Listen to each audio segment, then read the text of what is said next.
આપણું શહેર ધબકતું સુરત, વિકાસશીલ શહેર,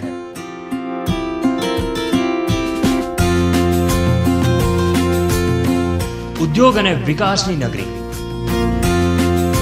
ક્યારેક ચડતી ક્યારેક પડતી છે સંઘર્ષની ગાથા.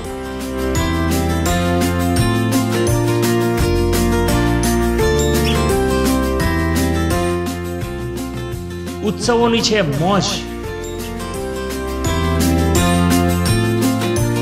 દિવસભરની ઘટનાઓના સમાચાર જુઓ પ્રાઇમ ટાઈમ ન્યૂઝમાં રાત્રે 9 કલાકે.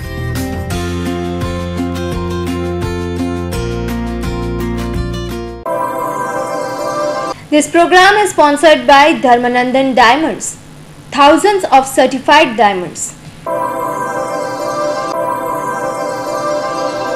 This program is sponsored by Dharmanandan Diamonds, thousands of certified diamonds.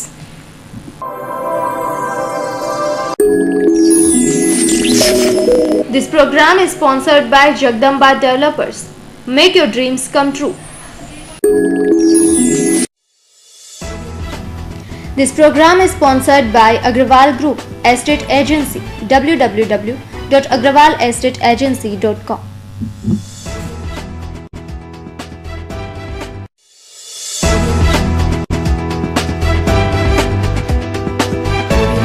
This program is sponsored by Bodra Brothers. This program is sponsored by Shri Khodiyar Krupa Diamond, Shine with Smile. This program is sponsored by Bodra Brothers.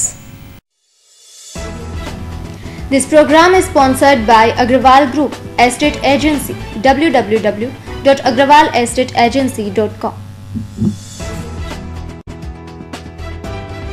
This program is sponsored by Srimati Shantaben Haribhai Gajra Charitable Trust, Surat.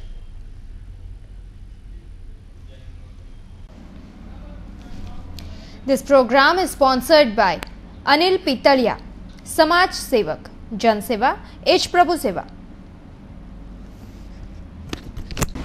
નમસ્કાર દર્શક મિત્રો, આજની ચર્ચામાં આપનું સ્વાગત છે. આજે આપણે ચર્ચા કરવાના છે જીએસટી પર અને આ જીએસટી ને લઈને અને તેનાથી અજાણ કોઈ જ નથી અને ખાસ વાત કરીએ સુરત શહેરની અને તેમાં પણ ટેક્સટાઇલ ઉદ્યોગની.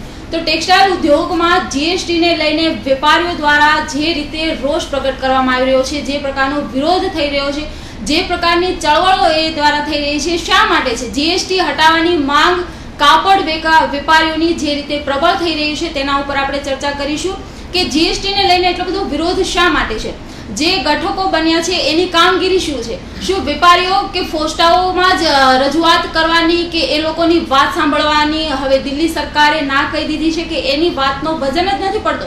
આ દરેક પર આજે આપણે ચર્ચા કરવાની છે અને આ ચર્ચામાં આપણી સાથે જોડાયેલા છે લલિતભાઈ શર્મા કે જેઓ કાપડ વેપારી છે અને યુવા બ્રિગેડ ટીમના લીડર પણ છે.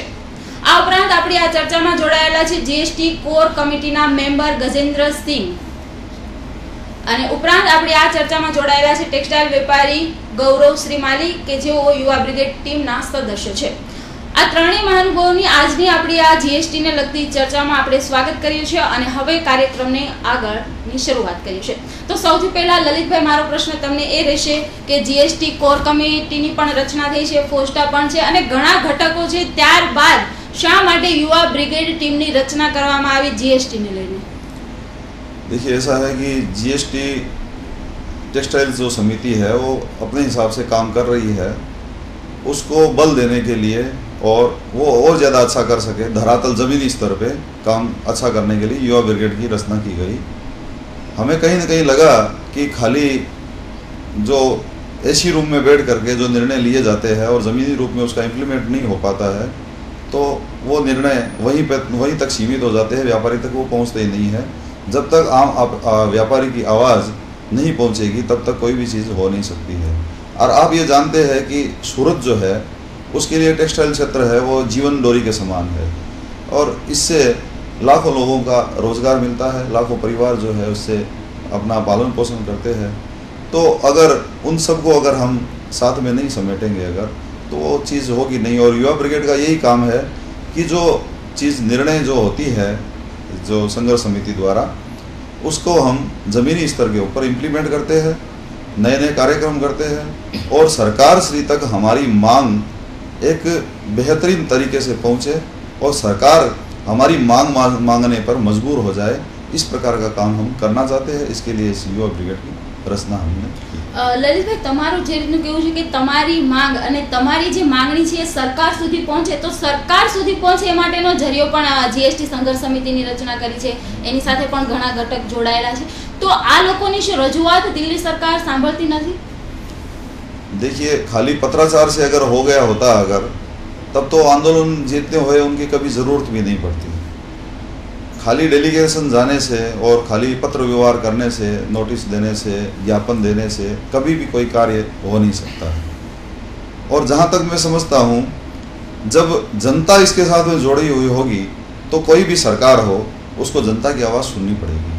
और जनता की आवाज़ बनने के लिए ही हमने युवा ब्रिगेड की, हमको कोई संघर्ष समिति जो बनी हुई है उसके साथ में हमारी पूर्ण सहमति है। हम पूर्णतया उनके आदेशानुसार, निर्देशानुसार कार्य कर रहे हैं। हम कहीं पर भी उनसे अलग नहीं है, लेकिन ज़मीनी स्तर के ऊपर हर चीज़ हर आदमी नहीं कर सकता है। हमारे पास में जो सदस्य है, हमारे पास में जो ताकत है युवाओं की, उससे हम चाहते हैं कि पूरा ज़मीनी स्तर के ऊपर ये काम हो। और जब जनता की आवाज़ बनेगी तो सरकार अपने आप सुनेगी। जनता की आवाज़ बनने के लिए युवा ब्रिगेड हमने અને યુવા બ્રિગેડની પણ જરૂર છે, કારણ કે ભારત દેશ જ યુવાઓના છે, એટલે હાલ કોઈ પણ માંગણીને માટે યુવાઓને તો આગળ આવવું જ પડે। ગજેન્દ્રસિંહ, જે કોર કમિટીના તમે મેમ્બર છો, જીએસટી કોર કમિટીના, તો આ જીએસટીનું જે ગઠન છે એમણે ત્યાં દિલ્હી જઈને કઈ પ્રકારની રજૂઆત કરી છે સરકારની આગળ? देखिए, हमारा जो जीएसटी कोर कमेटी का यहाँ जो गठन हुआ सभी मार्केट के एसोसिएशनों को मिला के, तो वहाँ से हमारा जो नेतृत्व यहाँ से कर रहे हैं ताराचंद जी कासट, वो वहाँ दिल्ली जाने के बाद में जितने हिंदुस्तान की संस्थाएं थी, कपड़े की जितनी बड़ी बड़ी संस्थाएं हैं, वो भारत मर्केंटाइल संस्था है दिल्ली की, उन्होंने वहाँ सबको इकट्ठा किया था। उनके साथ में सारा एक मीटिंग करके सरकार के साथ में रजूआत करने के लिए गए थे। तो वहाँ कहीं ना कहीं स्मृति ईरानी जी का टाइम नहीं मिल पाया, सुब्रमण्यम स्वामी जी से मिले, तो सारी हमारी संस्थाएं इकट्ठी होकर एक निर्णय लिया कि हम आगे की योजनाएँ कैसे बढ़ाएँ। तो उसके अंदर निर्णय ये आया कि हम 27, 28, 29 तारीख का बंद रख के विरोध करेंगे। तो हाल का डेलीगेशन अभी भी दिल्ली में है, रुका हुआ है कि? जी नहीं, अभी 3 दिन की छुट्टियां आगे होने के कारण यहाँ आ गए हैं और वापस वो 28 तारीख को जाएंगे या 29 को जाएंगे, फिर वहाँ पे 30 तारीख को वापस रजूआत करने के लिए जाएंगे सरकार से, ऐसा उन्होंने आयोजन किया है। गजेंद्र सिंह, बात ये है कि व्यापारी चाहते हैं कि जीएसटी चाहिए नहीं, जीएसटी कपड़े उद्योग पे चाहिए नहीं, तो इस प्रकार में और इस दिशा में जीएसटी संघर्ष समिति व्यापारियों की क्या योजना है? क्योंकि वो दिल्ली तो जाते, कई बार जाके वहाँ मिलना भी नहीं होता है, तो फिर किस प्रकार से व्यापारियों का वो भी तो एक गुस्सा सामने आ रहा है। जी देखिए, क्या होता है कि आंदोलन जब जब भी होते हैं सरकार के विरुद्ध होती है। सरकार कोई भी अगर पॉलिसी लाती है तो वो अपने सोच समझ के हिसाब से लाती है। व्यापारी वर्ग को अगर नहीं पसंद होती तो वो उसका विरोध करते हैं। हम लोगों के व्यापारियों का ये रोष है कि हमें जीएसटी नहीं चाहिए। उनका रोष भी जायज़ है, क्योंकि कपड़े के ऊपर में कभी जो है कोई टैक्स रहे भी नहीं है, तो इस कारण से व्यापारियों का ज़्यादा रोष है। दूसरा, रोटी कपड़ा और मकान है, ये टैक्स के हमेशा बाहर रहे हैं, तो व्यापारी यही चाहते हैं कि हमारे ऊपर ये न लगे। दूसरा, ये सबसे बड़ा रोष और मेरी भी पर्सनली ओपिनियन है मेरा कि भारत सरकार को ये सोचना चाहिए कि जितना रोजगार कृषि के बाद में कपड़ा उद्योग से मिलता है, शायद ही मिलता होगा, सरकार के लिए भी एक बड़ी मुसीबत होगी, क्योंकि इतने अगर एम्प्लॉयमेंट लैप्स होगा तो उसके लिए भी सरकार को तैयार रहना होगा। हम रजूआत कर रहे हैं सरकार को, जहाँ तक कोशिश हो हम आगे तक जा रहे हैं, आगे और करेंगे हम, लेकिन ये आंदोलन हमारा जारी रहेगा जब तक जीएसटी कपड़े से न निकल जाए। ગૌરવભાઈ, તમે કાપડ વેપારી છે, તો મારો પ્રશ્ન એ છે કે કાપડ વેપારી દ્વારા જીએસટી ને લઈને કેમ એટલો બધો વિરોધ થઈ રહ્યો છે? જીએસટી ની એવી કઈ પ્રોસેસ છે કે જેનાથી કાપડ વેપારીઓ મનાઈ કરે છે? क्या मतलब क्यों जीएसटी का इतना विरोध क्यों है व्यापारियों को? ऐसा है कि कपड़े का जो प्रोसेस है ना, वो ऐसा इतना बड़ा है। हम सबसे पहले ग्रे लेते हैं, ग्रे मिल में जाता है, मिल में जाने के बाद वो ग्रे वापस फिनिश होकर हमारे पास आता है, कटिंग करवाते, वर्क में भरवाते, वर्क से उसका प्रोसेस लेस के वाले के पास जाता है, लेस वाले से डायमंड वाले के पास जाता है, उसके बाद चरक में जाता है, उसके बाद फिनिश हो गया हमारी दुकान पे था, फिर हम पार्टी को माल बेचते हैं। तो इतने प्रोसेसों में हर जगह का टैक्स लगेगा, तो जो बीच में जैसे डायमंड वाला है और लेस वाला है, वो महिलाएं काम करती है, वो महिलाओं को रोजगार मिलता है। जो घर में 4 साड़ी 5 साड़ी या 10 साड़ी प्रतिदिन के हिसाब से साड़ी को लेस लगा देती, वो जीएसटी किस प्रकार से भरेगी? तो उसका हमको रिटर्न कैसे मिलेगा? इसलिए मार्केट में ज्यादा विरोध है। उसके अलावा बाहर गांव से जैसे जीएसटी लागू होने की बात आई तो बाहर गांव से प्रतिदिन के हिसाब से 4 से 5 पार्सल रिटर्न आने चालू हो गए। तो मार्केट में अभी माल जाने की बजाय माल रिटर्न आना चालू हो गया जीएसटी के कारण। और बाहर गांव के हमारे जितने छोटे व्यापारी है जो छोटा काम करते हैं, 2-3 पार्सल बेचते हैं महीने का, तो वो व्यापारी पूरे बंद हो जाएंगे, वो व्यापारी काम नहीं कर पाएंगे। तो कहीं ना कहीं लगता है कि मार्केट में रोजगार कम हो जाएगा, लाखों लोगों को जो रोजगार मिलता है वो रोजगार टूट जाएगा। गौरव जी, ये बताइए कि जीएसटी द्वारा जिस प्रकार दिल्ली में रजूआत हो रही है सरकार के आगे, क्या उससे आप संतुष्ट हो? आपको लग रहा है कि वो सुनवाई वाकई कर रहे हो और सरकार सुन रही है? जी, संघर्ष समिति के द्वारा यहाँ से जो डेलीगेशन गया है उस पर हमारा पूरा विश्वास है, इसीलिए उनको भेजा गया है। सभी व्यापारियों ने उस डेलीगेशन को बनाया था। ताराचंद जी कासट को जब संयोजक बनाया तो सभी व्यापारियों ने एकजुट होकर बनाया था। तो ताराचंद जी कासट पे पहले भी लोगों ने विश्वास किया है। 2001 में जब एक्साइज के बारे में यहाँ पे हड़तालें हुई थी, इतने दिन मार्केट बंद रहा था, तो इस बार भी ताराचंद जी पे पूरा भरोसा जताते उनको यहाँ से दिल्ली भेजा है। और ताराचंद जी ने भी विश्वास दिलाया हमको, सभी व्यापारियों को, अगर वहां हमारी बात सुनवाई नहीं की गई तो यहाँ पे अनिश्चितकालीन हड़ताल भी करेंगे, वो व्यापारियों के साथ खड़े रहेंगे। तो हमें पूरा समिति पे विश्वास है। ललित जी, कपड़ा उद्योग पे जीएसटी लगा है तो उसको लेके मतलब ट्रेडिंग वाले भी, मतलब व्यापारी भी विरोध में है, वीविंग वाले भी विरोध में है, प्रोसेसिंग भी विरोध में। तो इन जो सेक्टर के अग्रणी है उन लोगों की विरोध की दिशा अलग अलग क्यों है? नहीं, आपको कहीं हो सकता है कि जानकारी में थोड़ा होगा, मैं उसको करेक्शन कर देता हूँ। प्रोसेस वाले जो है वो इतना विरोध में नहीं है, 5% को लगाया गया है। और जहाँ तक मैं समझता हूँ प्रोसेस के ऊपर लगा दिया जाए तो कोई दिक्कत नहीं है, क्योंकि एक तरफ 70,000 कपड़े के व्यापारी है और एक तरफ 400 यूनिट प्रोसेस की है। तो 70,000 को कवर करना और उसका जो लेंदी प्रोसेस है, 70,000 व्यापारियों का बहुत लेंदी प्रोसेस है, बहुत लंबा प्रोसेस है, वो अलग अलग वैल्यू एडिशन में करते हैं। उसके बाद में उनका जो गुड्स रिटर्न का रेशियो है, समझ लीजिए आज किसी ने पार्सल भेजी, जीएसटी आगे लगा करके भेजी है उसने, इधर जीएसटी का उसने रिटर्न भर दिया है, 4 महीने बाद में वो पार्सल वापस रिटर्न आ जाती है, तो उस समय वो क्या करेगा? लेकिन मील स्तर के ऊपर ऐसा कुछ है नहीं, तो वहाँ पर लगा वो सरल ही है, उसके लिए प्रोसेस है वो आगे उसको सामने वाले ग्राहक से अपना वसूल कर लेगा। और कहीं ना कहीं जीएसटी जो है वो है तो उपभोक्ता के ऊपर लगने वाली, किसी व्यापारी पे तो लगने वाली नहीं है। तो उपभोक्ता को लगेगी कैसे? जब समझ लो कि कोई इससे जिसको लाभ हो रहा है वो महज खाली समझ लीजिए जो अकाउंटेंट है, जो सीए है, उनके अलावा मेरे को नहीं लगता है कि कपड़ा क्षेत्र के अंदर काम करने वाला कोई भी व्यक्ति इसका समर्थन करेगा। क्योंकि दूसरा एक और कारण है कि जो निचला स्तर पे व्यापारी है, समझ लो 20 लाख से कम की ट्रेडिंग करता तो जीएसटी नंबर लेगा नहीं, तो हमको तो उसकी क्रेडिट मिलेगी नहीं। तो ऐसे कई कारण है जिसके कारण हम सोचते हैं कि कपड़े के ऊपर जीएसटी नहीं लगनी चाहिए। लेकिन जो यार्न आज दिन तक यार्न के ऊपर ड्यूटी लगती रही है, इसके कारण यार्न वाले इतना विरोध में नहीं है। यार्न के ऊपर ड्यूटी लगती है वो जीएसटी के कारण कपड़े वाले जो है, जो लूम्स वाले हैं, उनके ऊपर वो क्रेडिट लेंगे उसकी, तो और कपड़े वाले हैं वो आगे पास ऑन करेंगे। तो यहाँ तक वो कपड़े वाले जो लूम्स वाले हैं वो विरोध कर रहे हैं, प्रोसेस वाले हैं उन्होंने कुछ स्तर पर विरोध किया था, लेकिन जो परसेंटेज कम करने के लिए किया था और उनकी मांग वो पूरी भी हो गई है। उसी मांग को हम देखते हुए ना, प्रोसेस की मांग पूरी हुई तभी हम सोचते हैं कि कपड़े बाजार से जो 5% लगाया गया है वो मांग हमारी सरकार जो है वो जरूर सुनेगी और 5% को हटा करके कपड़े को जीएसटी से मुक्त कर देगी। અમિતભાઈ એટલે લલિતભાઈ સોરી એ કહી શકાય કે છેલ્લે એમાં નુકસાન કાપડ વેપારીઓને છે, વીવર્સને પણ નથી, પ્રોસેસિંગને પણ નથી, બધું આવેલું છે કાપડ વેપારીઓ પર। એટલા માટે કાપડ વેપારીઓ द्वारा जीएसटी को लेके इतना विरोध हो रहा है। तो इसकी प्लानिंग क्या है? युवा ब्रिगेड की आपने गठन किया है, तो आगे का क्या कार्यक्रम है और क्या प्लानिंग है?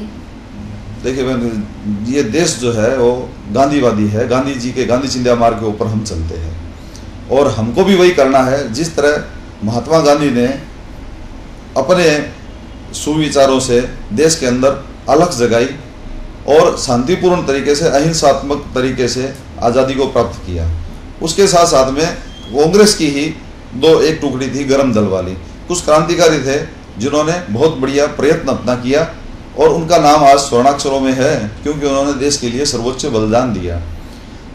देश आज़ाद होने के बाद में ये देश हमारा है, तब तक देश गुलाम था, तब तक बात अलग थी। जब देश हमारा है तो देश के संसाधन हमारे हैं, तो हम शांतिपूर्वक प्रदर्शन करेंगे। और ये सरकार श्री भी ये जानती है कि जनता जब आक्रोश में आती है, जनता जब तकलीफ में रहती है, तो वो कहीं ना कहीं जनता की सुनते हुए मांग हमारी जरूर मानेंगे। हम कोई भी आंदोलन किसी भी प्रकार से हिंसात्मक नहीं करने वाले हैं, न शांति का रास्ता छोड़ करके कहीं पर भी दूसरे तरीके का हम ट्रैक अपनाने वाले हैं। आंदोलन और भी हो रहे हैं। अन्नदाता किसान है वो बहुत तकलीफ में है, उनका आंदोलन आप देख ही रहे हो सब।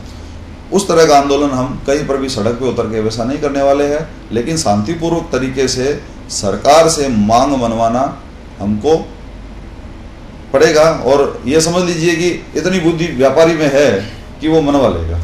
લલિતભાઈ, જે રીતે વાત કરો છો કે શાંતિપૂર્વક તમારી લડત રહેશે આંદોલન, તો શું લાગે છે કે આજે તમારી શાંતિપૂર્વક વાતાવરણમાં જે લડત થવાની છે એની એ લડતની હવા को કે એનો અવાજ સરકાર સુધી પહોંચશે? बराबर है, ये लोकतंत्र है, जमहूरियत है, अहले हुकूमत, जिसमें बंदों को गिना करते हैं, तोला नहीं करते।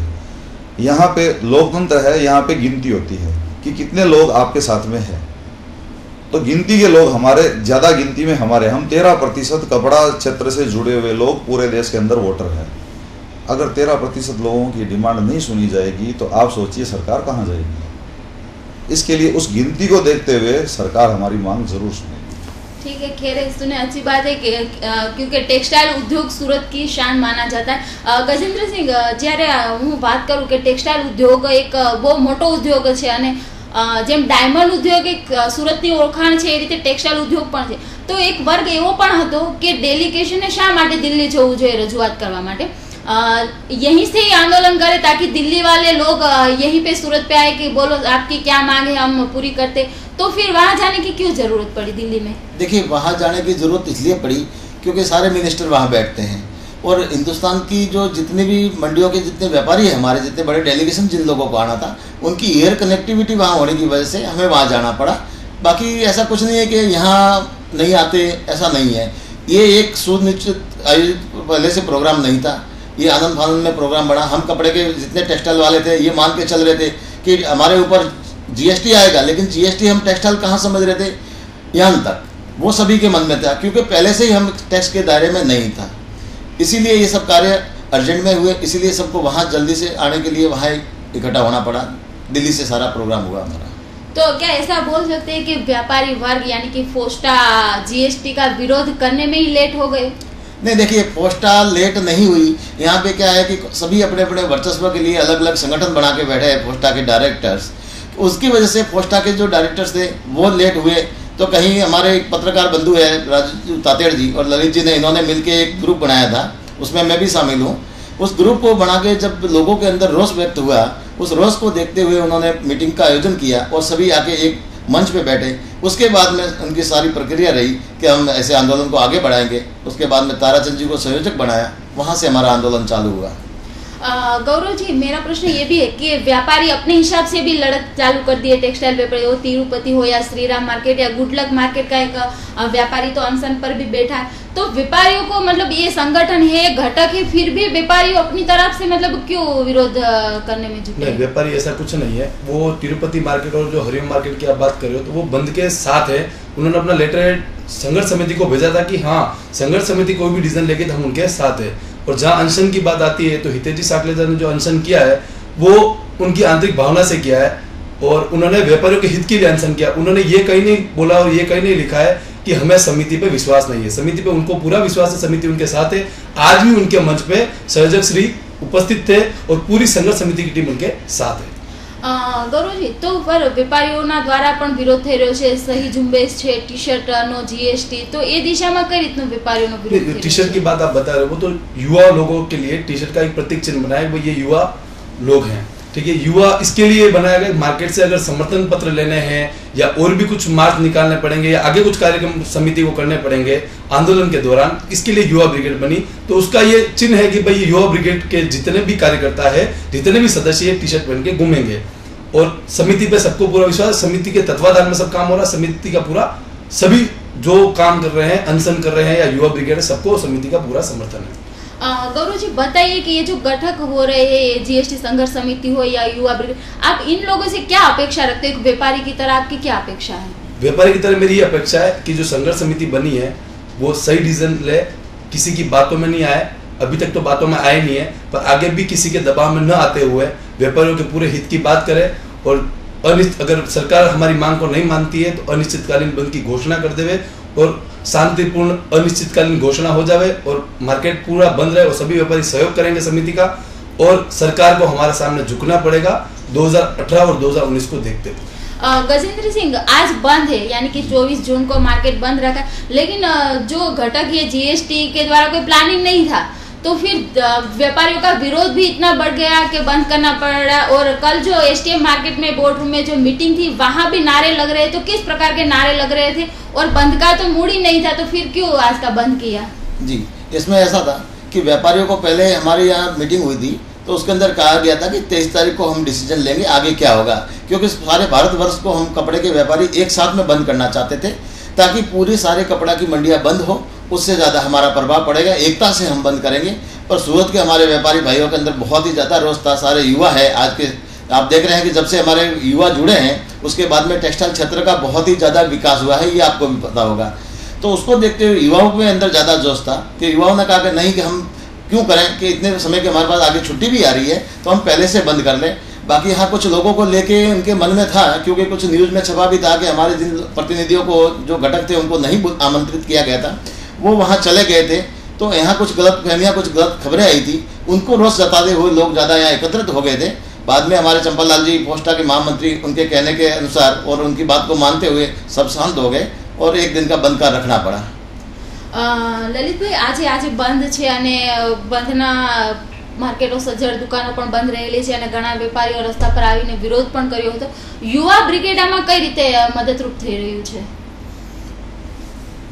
जन चेतना, मैंने आपको पहले ही बताया कि हम जन चेतना फैला रहे हैं, लोग ज़्यादा से ज़्यादा आंदोलन से जुड़े और अपनी बुलंद आवाज़ को बुलंद कर सके, युवा ब्रिगेड यही चाहती है। और युवा ब्रिगेड सबको जोड़ रही है साथ में। हम प्रेम से सबको जोड़ेंगे, मर्यादा को नहीं तोड़ेंगे, संकट कैसा हो विकट गना, कर्तव्य डगर नहीं छोड़ेंगे। हमारी कर्तव्य डगर यही है कि सबको जोड़ते हुए हम अपनी मांग मनवा ले रहे हैं। ललित भाई, 24 जून यानी कि आज मार्केट बंद है, फिर कल रविवार, फिर ईद, तो क्या इस दौरान क्या प्लानिंग रहेगा? क्योंकि आज से लेके देखे गुरुवार तक तो मार्केट बंद ही रहने वाली है। कल तो संडे है तो एक्चुअली ऐसे बंद रहता ही है। परसों जो है वो मार्केट आंशिक रूप से चालू रहेगा। कुछ लोग जो नहीं आएंगे वो अलग बात है। परसों का हमारा ऐसा प्लानिंग है कि एक मौन जो रैली है वो निकाली जाए मार्केट क्षेत्र में। उसके अलावा हम 2 मार्केटों के अंदर हवन का कार्यक्रम करेंगे सद्बुद्धि के लिए, सरकार को सद्बुद्धि मिले उसके लिए हम हवन का प्रोग्राम करने वाले हैं।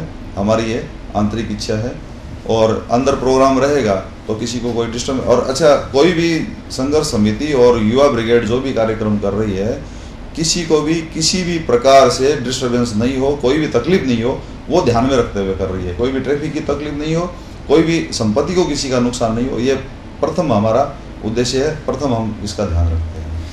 ગજેન્દ્ર સિંહ, જીએસટી સંઘર્ષ સમિતિની જો હું વાત કરું તો એ જે ગઠન છે, જે કોર કમિટી છે, સાંભળવા મળ્યું છે કે એ વેપારીઓમાં જ ફૂટફાટ પડી ગઈ હોય અથવા પક્ષાપાક્ષી થઈ રહી હોય, એવું શા માટે? એમ વેપારીઓને કેમ એવું લાગી રહ્યું છે કે उसके अंदर ही मतलब एकता नहीं है? व्यापारी जो कोर कमेटी की एक बैठक, एक सदस्य मंडल खड़ा हुआ है उसमें, देखिए इसमें क्या हुआ था कि जब हमारा कोर कमेटी का गठन हुआ था उस समय और उसके बाद जो दूसरी हमारी मीटिंग हुई थी उसके अंदर ये कहा गया था कि जब तक ये जीएसटी खत्म नहीं होगी तब तक मैं आमरण अनशन करूंगा। तो उस बात को लेकर हुए ज़्यादा रोष था। अब घटक सब जुड़ तो गए उसके अंदर में, लेकिन समय नहीं दिया, ना मीटिंगों में आए। उसको देखते हुए बहुत ज़्यादा रोष था। इसकी वजह से व्यापारियों को ऐसा लग रहा है कि एकता नहीं है। और मैं जहाँ तक समझता हूँ कि इसके अंदर किसी घटक की भी जरूरत नहीं है। जो मैं ये देख रहा हूँ कि अगर घटक नहीं भी होंगे तो व्यापारी अपने दम पर ये लड़ाई लड़ने को तैयार है। और जिस तरह से आप देख रहे हो युवा ब्रिगेड, ये युवा ब्रिगेड वही व्यापारी है जो अपना लड़ाई लड़ने के लिए स्वयं बहुत तैयार है। और वो सबको व्यापारियों के बीच में जाके हस्ताक्षर करवाना और पोस्ट कार्ड अभियान चलाना, ट्विटर अभियान, ये सारे उनकी मुहिम है। वो ये स्टिकर गाड़ियों के ऊपर लगाना।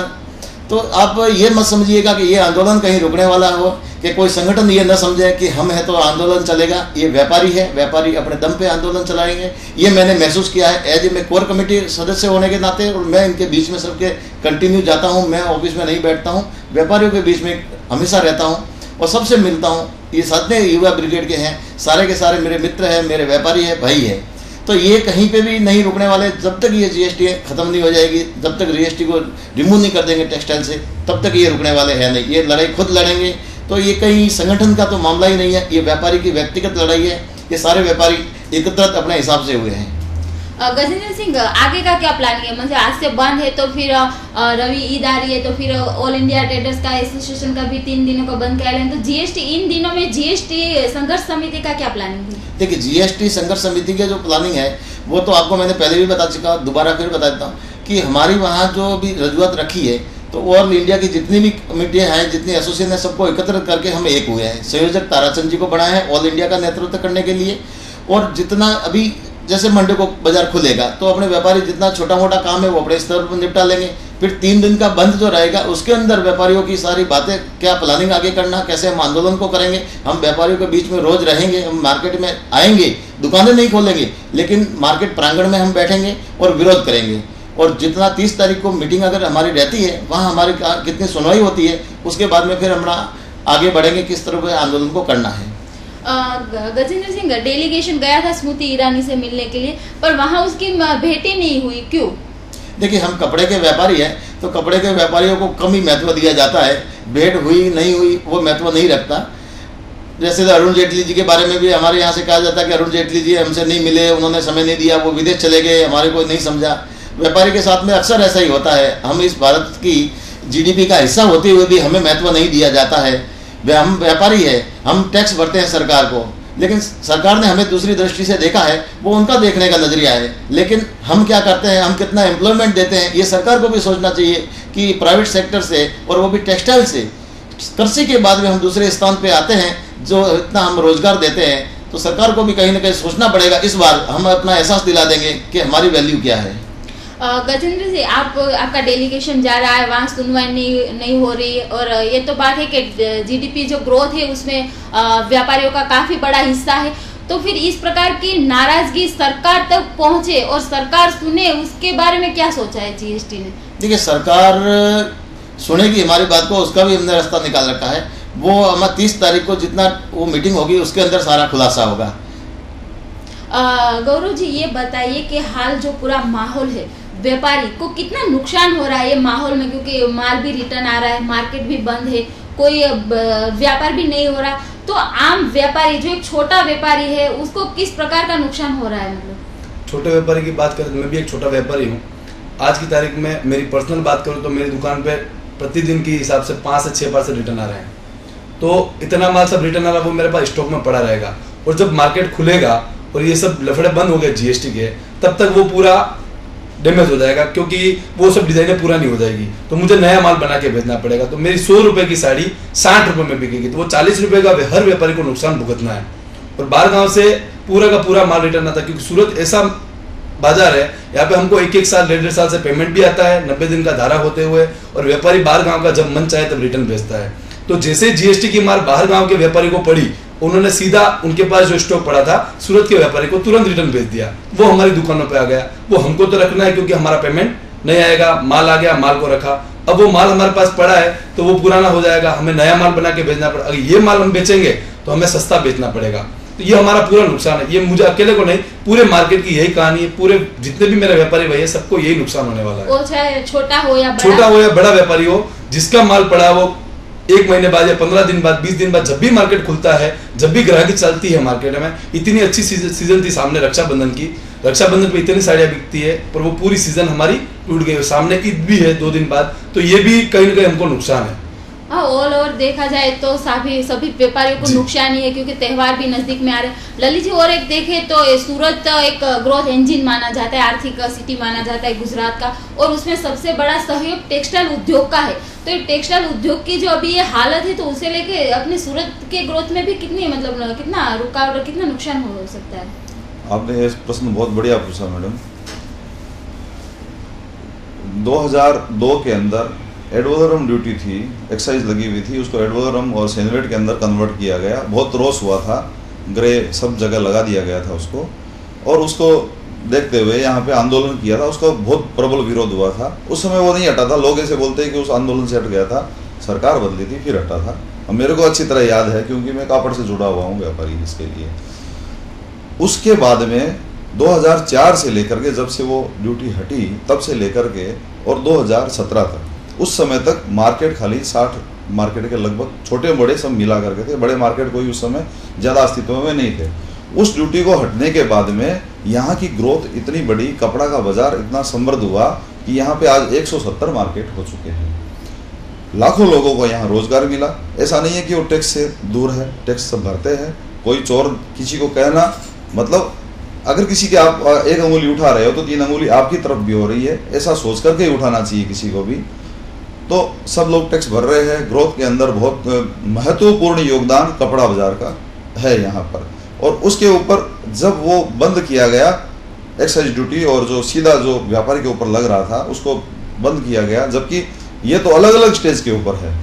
आप ट्रैक्टर के ऊपर भी है, एम्ब्रॉयडरी के ऊपर भी है, इन सब के ऊपर अलग अलग लगा करके लास्ट में जाकर के उपभोक्ता को मिल रही है। वो तो ऐसा था भी नहीं, तो भी उसका विरोध था। और बंद करने के बाद में काफ़ी संख्या में कपड़ा मार्केट बढ़े, कपड़े की दुकानें बढ़ी, अच्छे अच्छे नए नए डेवलपमेंट हुए। और सूरत जो आज सूरत की मूर्त जो आप देख रहे हो, उसके बाद में जो बनी है सूरत जो है 2004 से पहले कैसा था और 2004 के बाद में कैसा है, आप खुद देख सकते हो। अब सूरत वापिस वैसा हो जाए, ऐसा तो हम तो नहीं चाहते हैं। इसके लिए हम विरोध कर रहे हैं।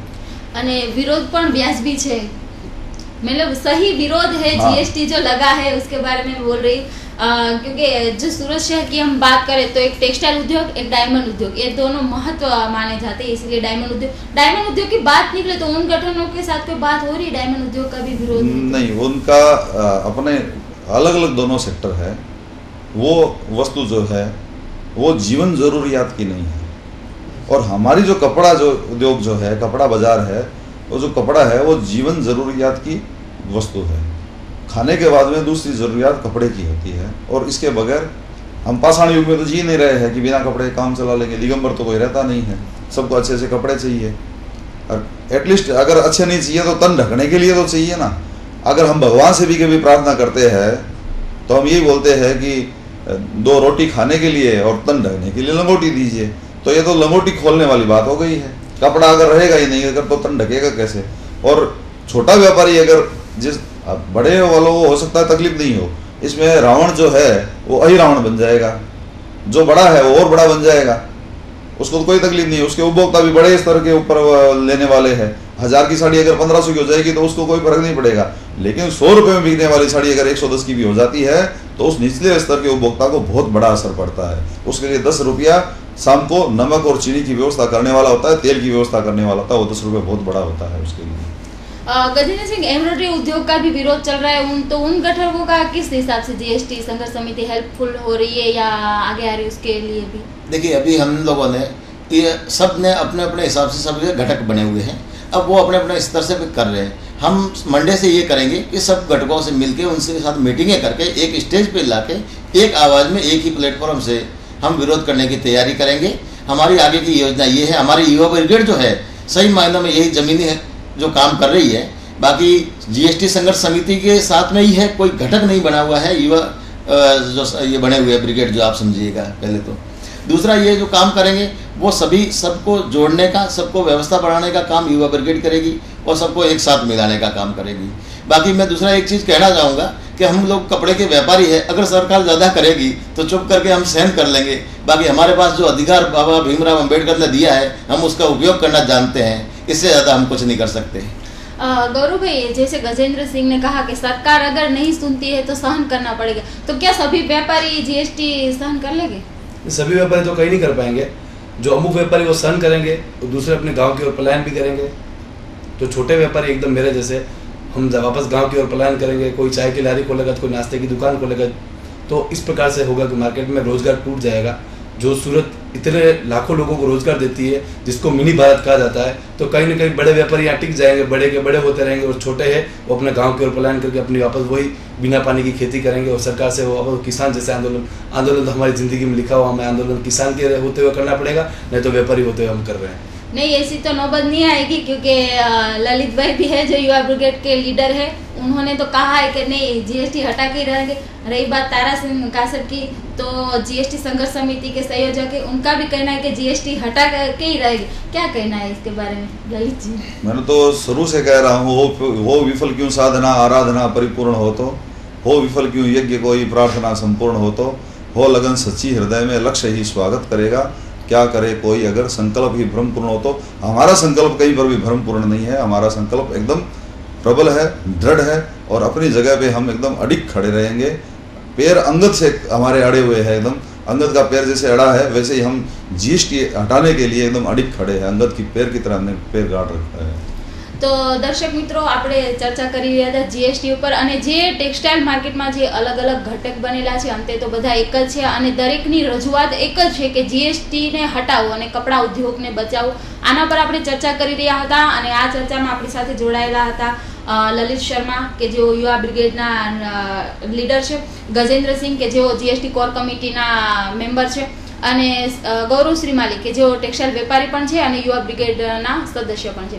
આ મહાનુભાવો સાથે આપણે જીએસટીને લઈને ચર્ચા કરતા હતા અને આ કાર્યક્રમને સમાપ્ત કરીએ તે પહેલા લલિતભાઈ આજનો આપણો મેસેજ શું રહેશે જીએસટીને લગતો? मैं आपके जरिए सरकार श्री से निवेदन करूंगा कि ये जो जीएसटी आपने कपड़े पे लगाई है उसका कोई औचित्य नहीं है, क्योंकि इस पे अभी तक कोई टैक्स नहीं है। जिसके ऊपर वेट सेनवेट या सेल टैक्स लगा हुआ था उस पर जीएसटी लगनी चाहिए और उनको कोई तकलीफ भी नहीं है। कपड़े ऊपर से जीएसटी आपको एक जगह केंद्रित कर देनी चाहिए, वहाँ लगा देनी चाहिए। सरलीकरण इसका उस स्तर पे करना चाहिए कि वहीं पर ही जीएसटी रहे, ट्रेडर के ऊपर जीएसटी नहीं लगे। ये मैं सरकार से अनुरोध करूँगा। कपड़ा व्यापारियों से ये अनुरोध करूँगा कि आप जब तक जीएसटी नहीं हटे तब तक आप आंदोलन कीजिए, शांतिपूर्ण आंदोलन कीजिए। और सबसे मैं ये रिक्वेस्ट करूँगा कि कोई भी जीएसटी का रजिस्ट्रेशन नंबर नहीं लेवे। गजेंद्र सिंह, आपका क्या मैसेज रहेगा?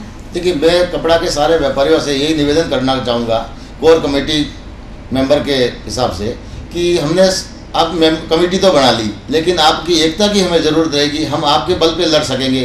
आप सभी जीएसटी नंबर न लें और आंदोलन को आगे बढ़ाने के लिए शांतिपूर्ण तरीके से हमारा साथ देते रहेंगे तो हम इस लड़ाई को जीतेंगे। आपके बलबूते भी हम जीत पाएंगे।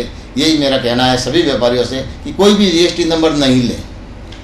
गौरव जी, आपका क्या मैसेज रहेगा? सरकार से मेरा निवेदन है कि रोटी कपड़ा मकान की जो मूलभूत आवश्यकताएं हैं उन्हें जीएसटी से मुक्ति कर दे।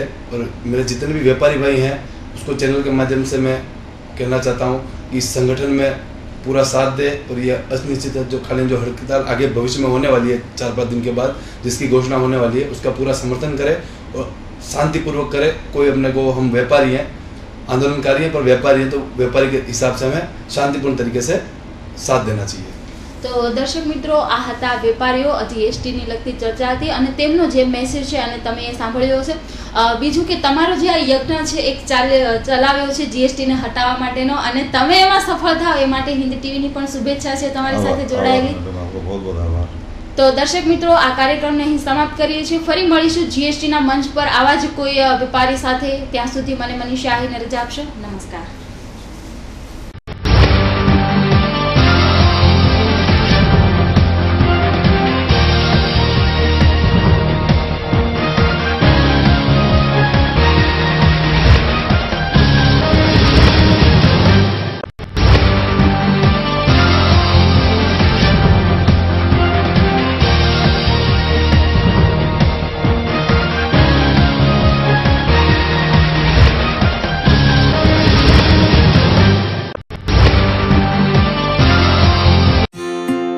આપણું શહેર ધબકતું સુરત,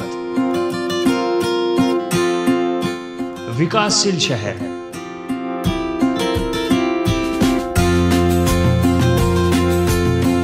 ઉદ્યોગ અને વિકાસની નગરી, ક્યારેક ચડતી ક્યારેક પડતી છે સંઘર્ષની ગાથા।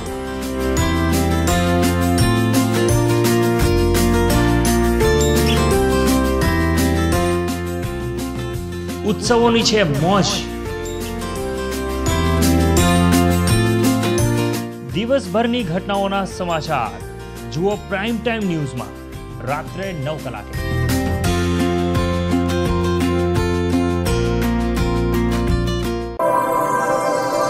This program is sponsored by Dharmanandan Diamonds, thousands of certified diamonds. This program is sponsored by Dharmanandan Diamonds, thousands of certified diamonds.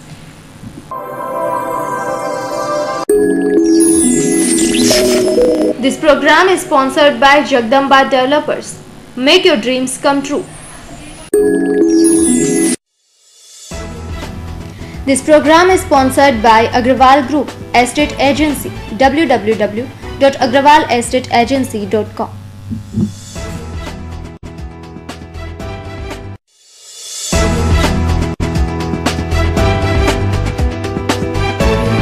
This program is sponsored by Bodra Brothers. This program is sponsored by Shri Khodyar Krupa Diamond, Shine with Smile. This program is sponsored by Bodra Brothers. This program is sponsored by Agrawal Group Estate Agency, www.agrawalestateagency.com. This program is sponsored by Srimati Shantaben Haribhai Gajra Charitable Trust, Surat.